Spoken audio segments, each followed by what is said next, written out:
big concern, just talking about the flu, about the COVID-19 pandemic, seasonal flu, kind of this twindemic idea when they overlap. Because, of course, you know, every winter, all year long, really, we have the common cold to worry about. But think about it. The flu, the cold, COVID, they all share these, quote, flu-like symptoms. But there really are some key differences here. And here to talk with us this morning about those differences, and when we go to the doctor, is Dr. Gigi Chawla, Chief of General Pediatrics at Children's Minnesota. Dr. Chawla, thanks for being with us today. Thanks for having me again. Yeah. Real quick, anything you want to add to the children and COVID conversation that Jason and I were having? No, I think you're exactly right. You know, there's probably lots of reasons why kids experience the symptoms less and have a less severe case, but every person's different. Every adult is different. Every kid is different in how they experience it. So let's talk about this, because last fall, if I got a sore throat and a fever, I just stay home. If my kids had it, we just keep them home, give them some Tylenol, give them some water, and be on our way. This year, you get a tickle in your throat. What do you do?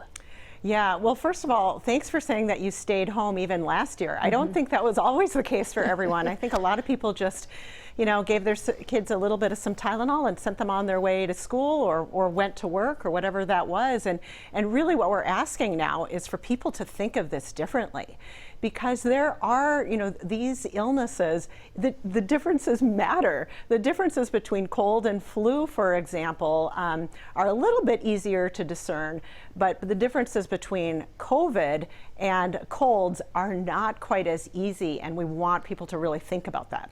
So if my child comes to me and says, Mom, I'm not feeling great, or I sense they have a fever, what is the first thing I should do?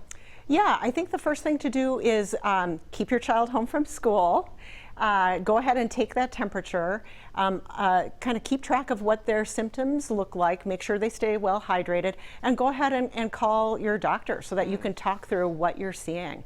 They're going to walk you through and think about what are the differences and try to categorize some of the symptoms that you're describing to understand, does it sound like your child has influenza? Does it sound like your child has COVID? Or does it sound like your child has a common cold?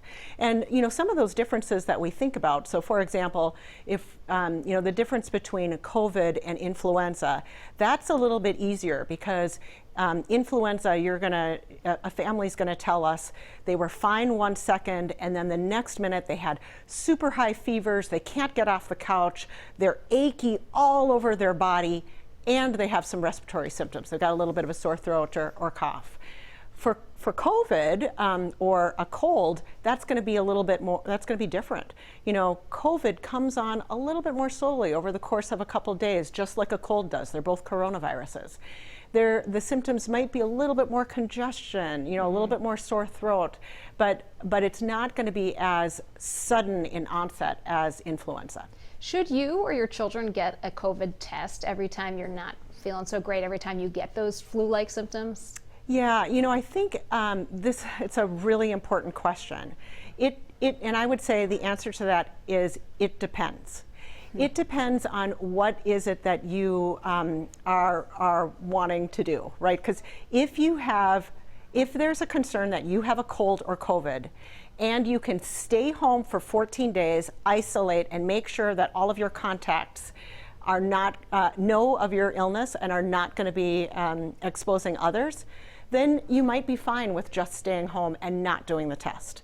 However, if you have symptoms and that isn't your case, you need to know because you'd like to go back to work or your kid would like to go back to, you know, a hybrid learning model, you need the test in order to go. All right, Dr. Gigi, thanks so much. Thanks for having me.